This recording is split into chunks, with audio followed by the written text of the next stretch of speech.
नारायणपुर में हुआ था, जो आजकल पाकिस्तान में है। उन्हें बचपन से ही क्रांतिकारी माहौल मिला।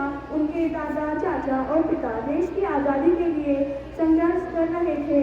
उन्हीं से प्रेरित होकर भगत सिंह के अंदर भी देश प्रेम की भावना जागृत हुई और उन्होंने भी छोटी सी उम्र में देश को आज़ादी दिलाने का दृढ़ निश्चय किया, जिसके चलते वह कई बार जेल गए।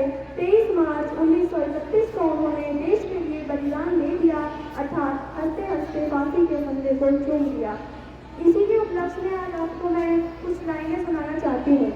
मौत का नाम सुनकर भी जो मुस्कुराया था, मौत का नाम सुनकर भी जो मुस्कुराया था, सबके अंदर देशभक्ति का तूफान जगाया था, सबके अंदर देशभक्ति का तूफान जगाया था।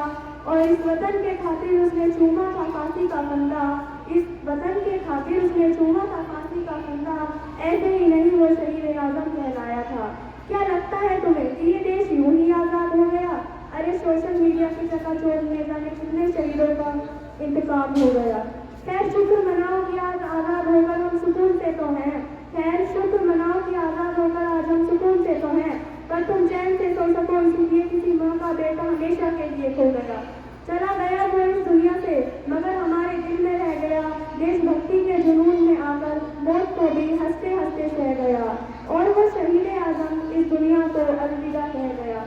जीने की उम्र में मर बैठे, मिट्टी से मोहब्बत कर बैठे कि कितनी कठोर है वो जो माँ की नम आंखों से नहीं पिघलता, बीवी बच्चों के मायूस देखकर भी वह अपना रास्ता नहीं बदलता है और मरते मरते भी जहन में परिवार की यादें नहीं, मुंह से सिर्फ हिंदुस्तान निकलता है। जैसा वह मर के भी अमर हो जाते हैं, भारत माँ की गोद में सर रखकर सो जाते हैं और जिस उम्र में तुम कॉलेज की पढ़ाइयाँ पूरी करते हो उस उम्र में वो तिरंगे में लिपट कर घर आते हैं।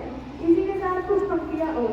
नौजवान प्यार में है, बुजुर्ग राज में है, अंधेर उलझा है हस्ती में, ये देश इंतजार में है, इंतजार है सुखदेव का, इंतजार है राजगुरु का। इस देश को भगत सिंह जैसा चाहिए, आज़ाद तो मेरा देश आज भी है, इस देश के हित हित का एक बेटा भारत भगत सिंह जैसा चाहिए।